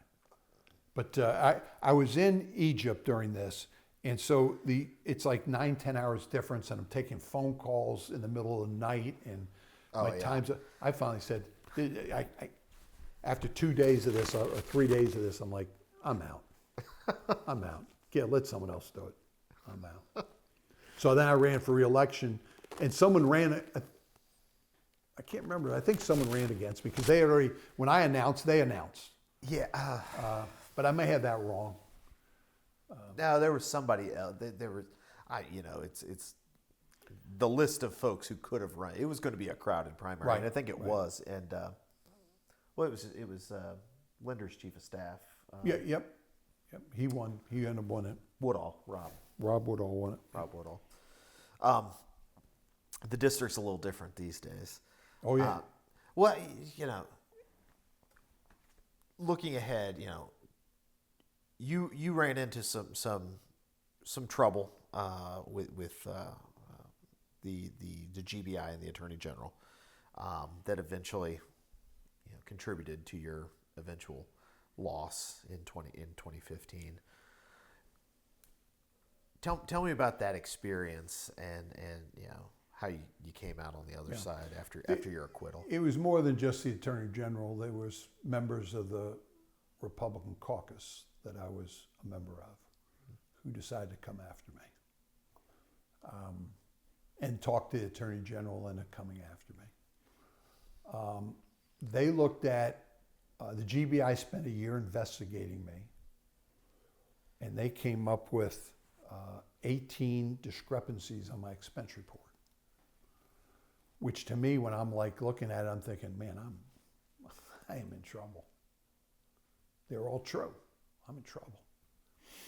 Until I finally hired my attorneys and they explained to me, Balfour, it doesn't matter if you did them, it matters if you did them on purpose. And we did an analysis of all these 18. Most of them were mileage. My mistake I made was I'd do expense reports once a quarter. And I'd say Snellville to Atlanta, Atlanta to Snellville, Snellville to Atlanta, Atlanta to Snellville. Instead of every day, every quarter. That's what I did. Well, some days I didn't go from Atlanta back to Snellville. I went to the airport to do work for Waffle House somewhere the next day. Okay. So that would be 22 miles short. So therefore, and it was 50 cents a mile back then. So I took $11 more than I should have taken. And there were a bunch of 11s, there were a bunch of 22s. There were a couple per diems, because ironically, I can be in the Senate for 5 minutes, vote once, walk out, and you get your $150 per diem. I can be in Georgia for 5 minutes before I get on a plane and take my per diem and fly out. But if I'm out of state for 24 straight hours, if I go to an NCSL meeting or an ALEC meeting or all these other legislative meetings, while I'm there, I'm out of state. You're not allowed to take per diems, even though you're doing work for the state of Georgia. You can't take them out of state. It's the rule. So there are a couple of those. They charged me with one, I think it was charge 13, where when you actually look at it, I didn't take enough per diems. So instead of robbing the bank that day, I deposited money in the bank that day, and they're still charging me with robbing the bank. We sat down with the Attorney General's office to try to get him to drop this before they ever did the charges. Okay. Because I gave up my state retirement. And the reason I gave it up, where can you work 3 months a year, get a retirement benefit? Nowhere. So I gave mine up. That was $350,000. We came up with $40,000 or $50,000 of per diems that I should have taken, but I didn't. I just forgot about it or whatever else. We had mileage where I drove from Snellville to St. Simons and back, but I put Snellville to Atlanta and Atlanta to Snellville. That was hundreds of dollars. I never took insurance. And so when you put all these things together, I didn't take I took the state salary, but I reduced my salary at Waffle House by the exact amount I was making in the state Senate. So I wasn't making, I didn't take any retirement. I wasn't making one dime more. Now the state was paying me my $10,000 or $15,000, but I reduced my salary at Waffle House for $10,000 or $15,000. So I wasn't making one dime. When you add it all up together, I think we had $700,000 of monies I could have taken but didn't take. And we presented that to them thinking, well, this is going to get them to drop the thing, but they went forward with it anyhow. The folks who were trying to influence Sam, and Sam would have to tell you otherwise, but Sam, we're trying to talk him into, listen, you want to run for governor, you need to have heads on your wall. The only heads on your walls are Democrat heads. How did Chris Christie become governor of New Jersey? He took out corrupt Democrats and corrupt Republicans. And you need somebody's head on your wall that's a Republican, so you can say you're bipartisan going after corruption. The only problem is it's hard to come after me for $11 and $22 amounts. And in fact, on day one of the trial, the prosecution stood up and said, Judge, we want to drop charge 13. Judge is thinking, good, one less charge. The weekend before, my lawyers had talked to me because they already told my lawyers they were going to drop it. And I told my one lawyer, I said, what if I don't want it dropped? He goes, I've been a defense counsel for a long time. I've never heard of someone not wanting to drop a charge. Why don't you want to drop it? I said, well, I don't think there's a big, 17 is still a big number. So 17, 18, oh, by the way, the reason they want to drop it is, their mistake is, I didn't take too much money. I didn't take enough money. I want them to prove that I took too much money on the day that I didn't take enough money. And the other lawyer ended up walking in the room. He said, let me think about that. The other lawyer walks in the room. Balfour, tell him what he told me. I told him. He goes, hell yeah, we're leaving that. And so the lawyers stand up on that first day and said, no, Judge, as if it's the only charge, they have drugged my client through the papers, front page of the paper, top of the fold, day in and day out. I want them to prove this charge. And the judge at that point realized there's something unusual about this case. I had two governors testify for me, Sonny Perdue and Roy Barnes. I had Democrats and Republicans testify for me in the Senate. Roy Barnes, it was funny, my lawyers, I told them a few things because the jury's going to be Fulton County, which is going to be 50%, 40%. You were charged in Fulton County, not Gwinnett? Fulton County, because that's where I did my expense reports. Okay. That's the reason for that. And also, you can find a Republican guilty in Fulton County, maybe a little easier. And the jury's going to be 40% black. It's going to be 70% Democrat. And you can take out a Republican from Gwinnett County. I mean, you know. So we had our hands full on just what was going on. But my lawyers, we were talking before about, you know, what ideas do you have? And so, well, blacks may like the fact that I voted to change the flag. And my one lawyer said, oh, no, no, no. There's two things we don't talk about in the courtroom. We don't talk about politics. We don't talk about religion. Those are no-nos. I said, hey, you're the bosses. You know this stuff, right? I'm just, you know. Well, Roy Barnes gets up there and he says, he first, and the attorney just throws him a softball because Roy Barnes is in his element. He's in a courtroom. Tell us about Senator Balfour. He says, well, when Don was in the Senate, you know, he was a Republican. I'm a Democrat. I'm like, oh, Roy, please don't. He goes, he could, you better wear your Kevlar around Don because he could come after you. Now, it was never personal. And when Don was for me, when we went to change the flag, I had to call senators and Democrat senators day in, day out to make sure they were staying with me. Don committed to me, and I never called him a second time. I knew he was voting for me. So he brought up politics, which is funny. But Tommy Williams got up there, and who's a very interesting fellow. He's a straw farmer from South Georgia. And he collects pine straw that everyone in South Georgia wants out of their yards. Mm-hmm. And he comes up here and sells it to everyone that wants pine straw in their flower beds up here. So he buys it one place, sells it another place. But he's also, he spoke Arabic, and he speaks Hebrew, and he speaks Mandarin. Found out years later he speaks Italian too. And it's just amazing. If you met him, you think, well, he's a hick from the sticks. But he's brilliant and everything. And during the debate on this, he got up to, I never forget during the debate, he got up, I don't know why he said this, but he said, you know, everyone wears this wristband. What would Jesus do?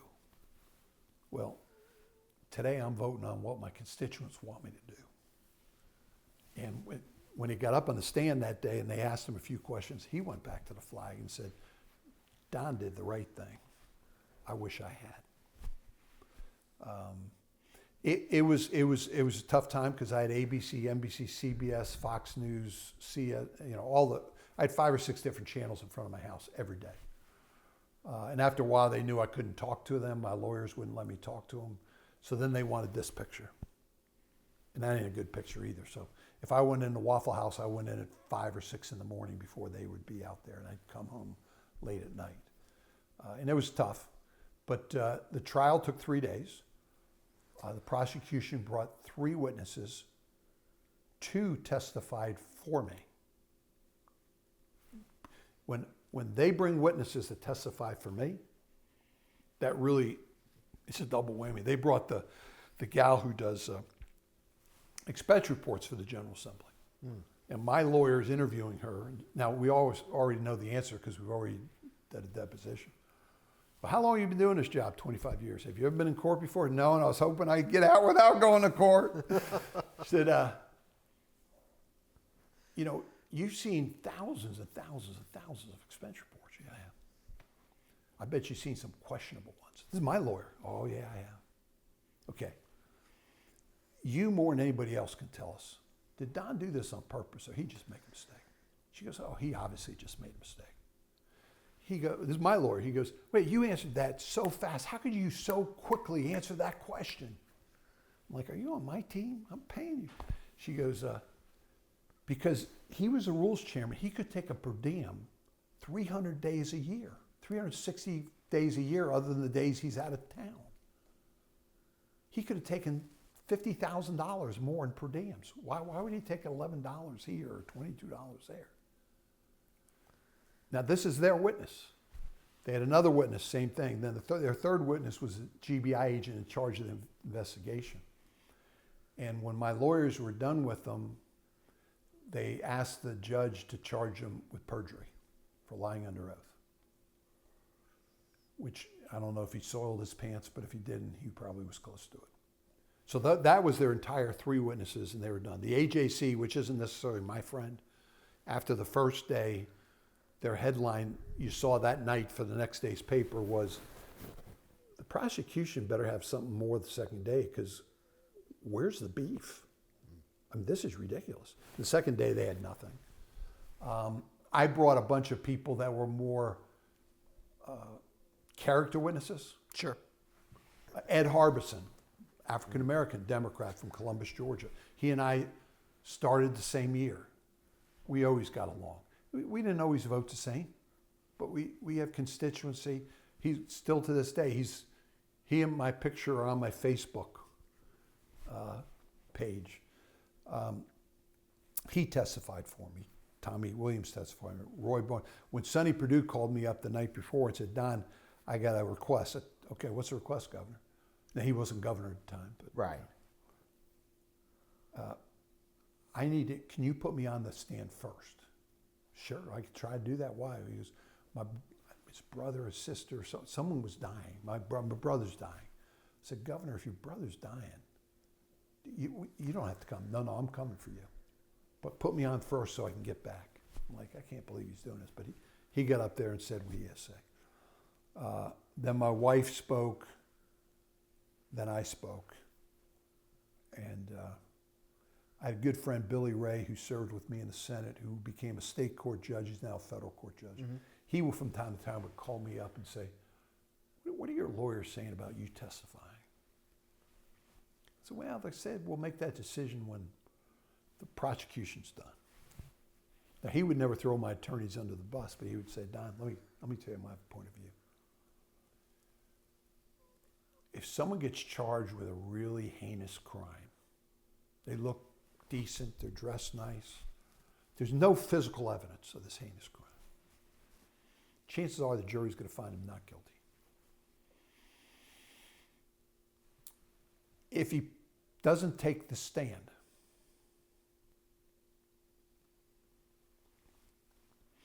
his chances went down substantially. You're a sitting state senator. If you don't your chances just go down. Your chance of being convicted I think you have to take a stand. And I did take the stand. Mm. The prosecution, which I thought would come after me, when did you stop kicking the dog? Doesn't matter. Anything to dirty me up never came after me. They never came after me. In fact, we left and they picked the jury foreman, and then we went home for the night, and they were going to reconvene the next morning. And 30 minutes later. 30 minutes? Yeah, it was that quick. 30 minutes later, not guilty on all 17 counts. Usually they like to get lunch. Oh, yeah. Well, it was right before Christmas, and my lawyer's thinking was Christmas time. First of all, they're more merciful around Christmas time. Second thing, they want to go shopping around Christmas time. So it may be better for you.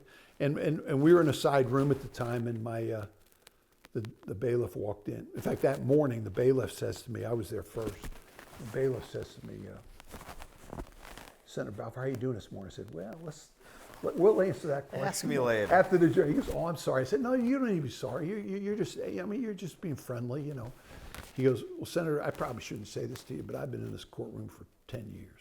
I ain't never seen a case like this before. There ain't a snowball's chance in hell they're going to convict you. I said, well, I hope you're right. And when he came in and said the jury's ready, I said to my attorneys, Ken Hodges was one of them, who, oh, by the way, ran against Sam Owens for Attorney General, which is kind of an interesting nod. And everyone referred to him as Judge Hill. He was African American. He had been a judge at one point in time, so they still referred to him as his highest title. And they played good guy, bad guy. Hodges opened up, going through the 18 charges, and he goes through charge 1 or 2 and then says, he gets the book out and he's looking at it and he is confused, he can't figure it out, and he says, Judge, that section of the code doesn't exist. They charged him with a crime for a code section that doesn't exist. And what happens is, because I doing tax law, you have the same problem. Things change. Yeah, you grab and you grab the last book, and but my lawyer. This is right at the beginning, and Hodges would say, "Now, jury, I don't think the prosecution did this on purpose. I really don't. I think they just made a mistake," which is kind of my whole argument. And the jury looked at it very quickly. I mean, there was $700,000 I could have taken. Oh, by the way, there was one person a little pissed off in the trial, and that was my wife. She goes, "You gave up $700,000?" "Oh, yes, sweetheart." "Why didn't you talk to me about it first?" "Well, you know." But that came out. But it took a toll. I ran for re-election. Did you ever consider not running for re-election? Yeah, I did. But I felt like if I could win that re-election, it would put the end of. I see. I won the jury election. Let me win the election in my. But the people in the Senate who were after me, they recruited people to run against me, and they got 2 in. They would have taken 5 or 6 in. The more in, the less chance of me winning. You know, but they beat me. Right. Ironically, one guy who, now basically what I was being charged with was false swearing. I signed an expense report, and Sam even said this to me one day, if it's off by a nickel, a dime, a quarter, I can charge you a felony for false swearing. Which may be true legally, but really? Ironically, the one guy who pushed Sam into doing this is under charges right now for false swearing. Do you think you would be able to win your former state Senate district today? Oh, heavens no. Heavens no. That district has turned very D. I could probably get 20% of the vote, but not much more than that. What, maybe 30, 35, 40%. why do you think, we're not talking ancient history here. You won 10 years ago in a walk 10 years ago, 2014. And in the meantime,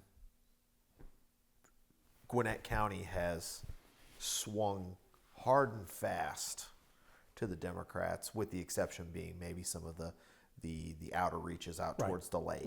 Right. It can't all be in migration over that short period of time.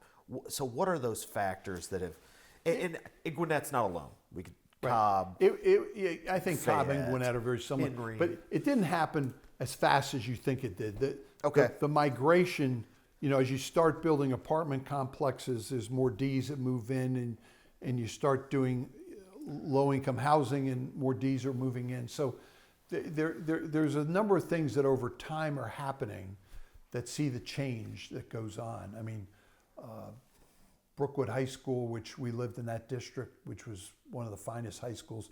I mean, they recently have had a stabbing right in the high school bathroom. Not that couldn't have happened 15 years ago, but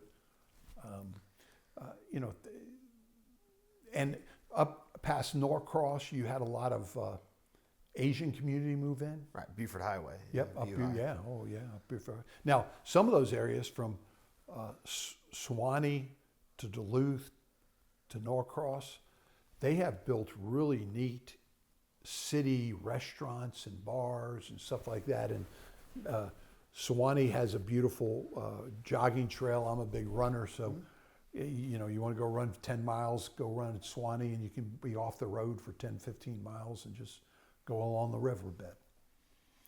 What effect do you think, 2016, election night 2016, if you see Cobb County and Gwinnett County voting for Hillary Clinton, there at one point you would assume, my goodness, the state's going Democrat. It didn't. Donald Trump won the state by 5 points. But what effect did that 4-year presidency of Donald Trump have on Georgia's political alignment? It caused his reelection. And I'll give you, Charlie Cook and I are good friends. Okay, yeah. And often he has these columns, like this race is a toss-up, or it's lean a little R, or a little D, or leans heavy R, heavy D. And normally he and I are talking, and I say, Charlie, you need to move that over to the right one column. Not much, but just over one column to the right. And one day he goes, tell me about Trump Biden. I said, well, I'm glad you're sitting down. You need to move it one column to the left. Because he had it lean R. I had it as a toss-up. And I wasn't polling. He goes, really? Why is that? I said, well, Donald Trump reminds every woman of their ex-husband. And even if they've never been divorced, that's what my ex-husband would look like. He's a bully, he's a, whatever. I know of an individual who he asked to be his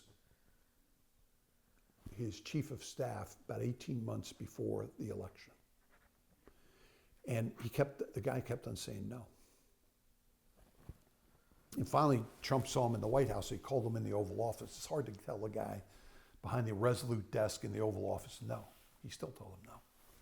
He said, "Why? I need you, man. I need you." He goes, "Mr. President, if you listen to me for the next 18 months, I can almost guarantee your reelection." When I heard this, I said, I'm not sure I would have said that, but he goes, "I'll listen to you. I'll listen to you." Okay, good. Hand me your Twitter account. Give me control of your Twitter account, which you know what the answer to that was. And where it was a close Hillary election, Trump election, there were 50, 70,000 Republican women, mostly, who said, and they voted down ticket Republican. Yep. They voted down ticket Republican. They just weren't voting for him for President of the United States. If Donald Trump for the next 4 or 5 months, in fact, when he was running against Hillary, 3 times on Facebook, I put something down. Donald, as if he's listening to me on Facebook. Donald, you can attack Hillary. That's who you're running against. You can attack the press. No one likes the press. You can attack something else. But you can't go after John McCain, who's a war hero. You can't go after, and I had 3 examples, you can't go after a Gold Star mother.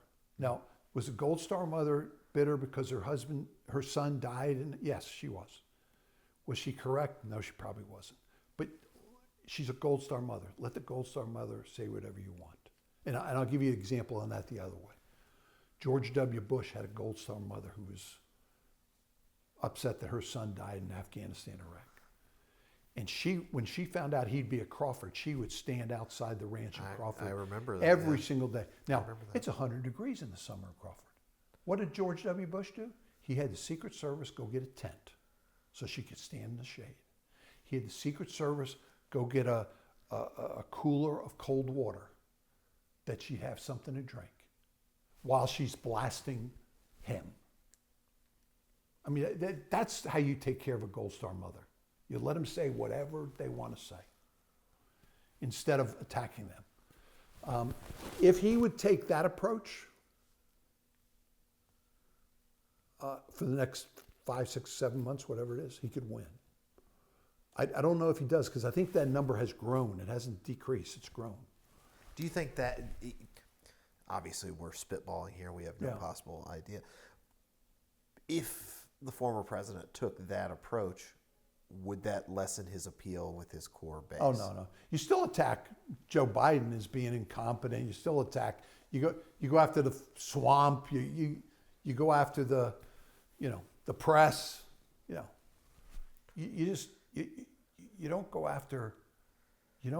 after Nikki Haley because the dress she wore you don't like. I mean, who goes after a woman's dress? You just beat her in New Hampshire. Leave her. Just say, Governor Haley, congratulations on running a good campaign. Come on board. Instead, you attack her for the dress she wears. Or the other day, he makes a comment about if he loses, it's going to be bloodshed. You can't say that. You just can't. Now the Republicans have come up with Obama using the word bloodshed and others using the word bloodshed, but there was bloodshed on January 6th.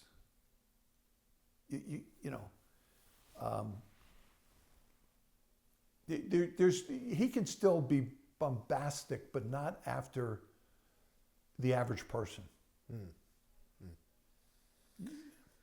Do you think Georgia's position as, I don't know if I'll call it a swing state because I don't think it's technically a swing state, but a battleground state is sort of that's going to be our future for a while now. I won't say a while.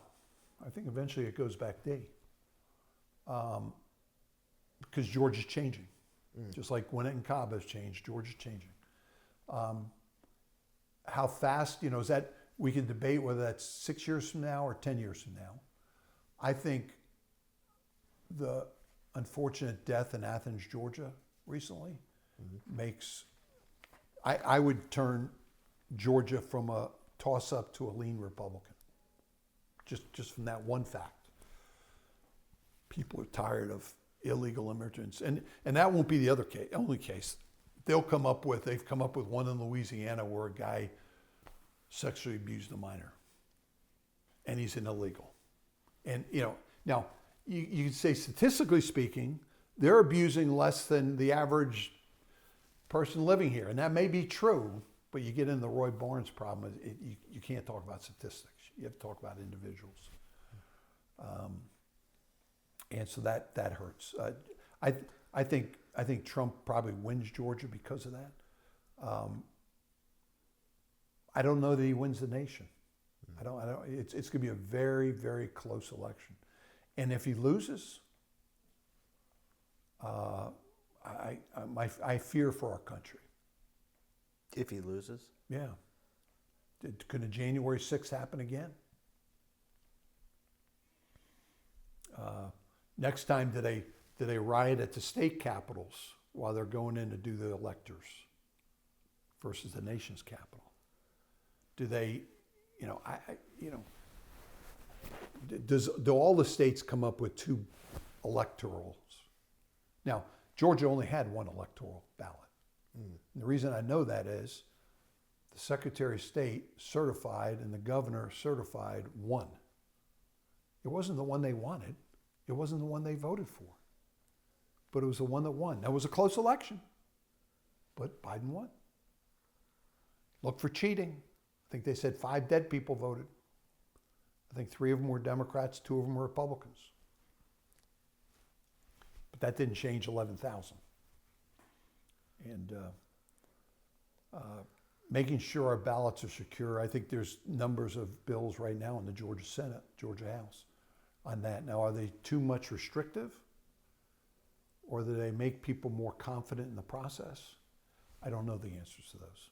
But we're in a crazy situation. I'm going in May to Northern Ireland.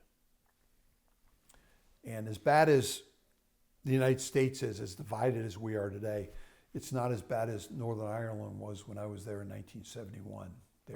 The Catholics were murdered, and the Protestants, and the Protestants were murdering the Catholics. Who started it? I don't know, but they were both going to finish it.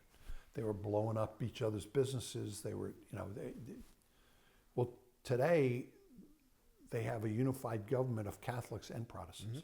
It doesn't mean they like each other, but they're not killing each other anymore. And so I'm going to go there for a meeting with those folks to try to figure out how they did it, how they're doing it, to see how we can get more civil.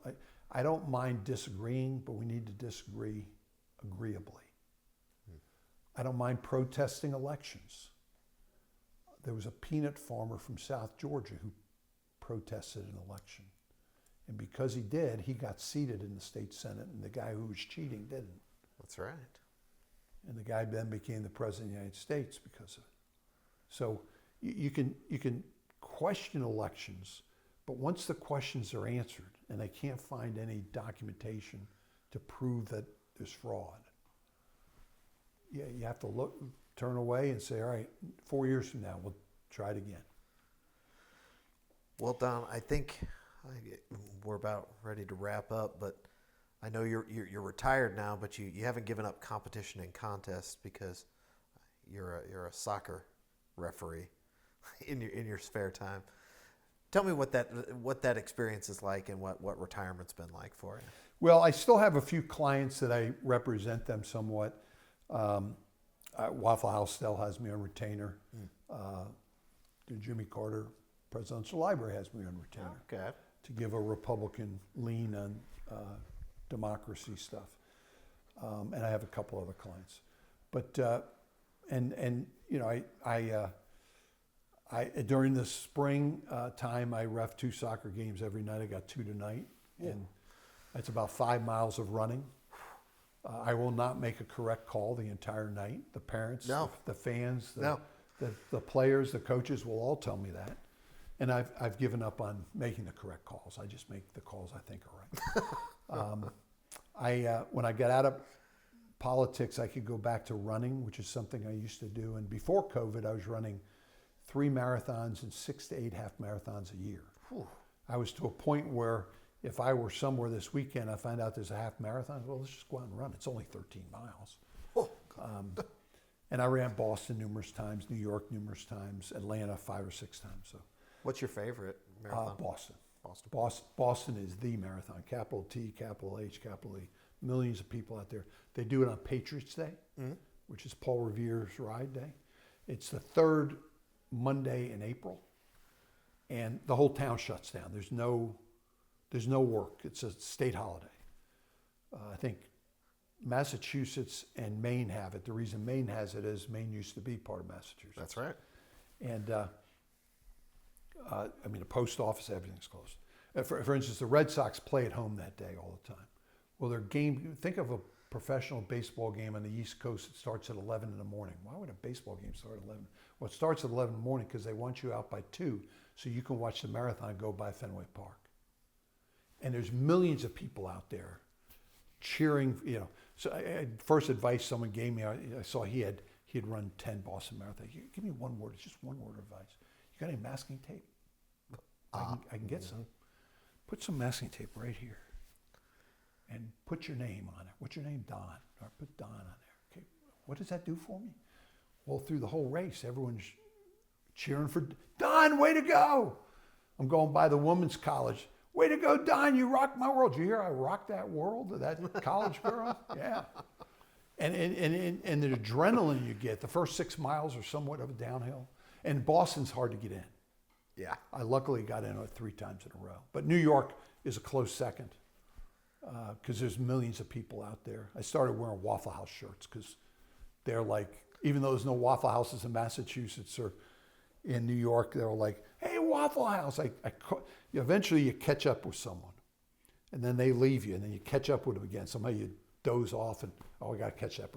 One girl I caught up with her, she goes, I hate you, Waffle House. I said, why do you hate me? You don't even know me. She goes, I know when you're catching me because I can hear the crowd saying, as if I'm about to win the race. I'm about to go by my competition and win the race. So I do that. In the spring, I referee probably 100 high school soccer games.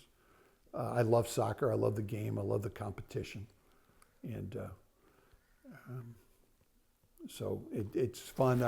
My wife and I built this house up in North Georgia, Bent Tree, which is, we have 55 miles of roads inside the gate. I believe it. She refers to it as a subdivision. I'm thinking the word subdivision doesn't fit because we have it's very misleading. We have X amount of tennis courts. We have X amount of pools. We have, you know, we got a horse barn where you can go horseback riding and all this other stuff. So it's a good community. She's staying active with a lot of things she's doing, and so. Well, Don, I know you've got things you need to do this afternoon. Yeah. Thank you so much for your time on behalf of the Richard B. Russell Library and the University of Georgia. Thanks for participating. Thank you. Thank you.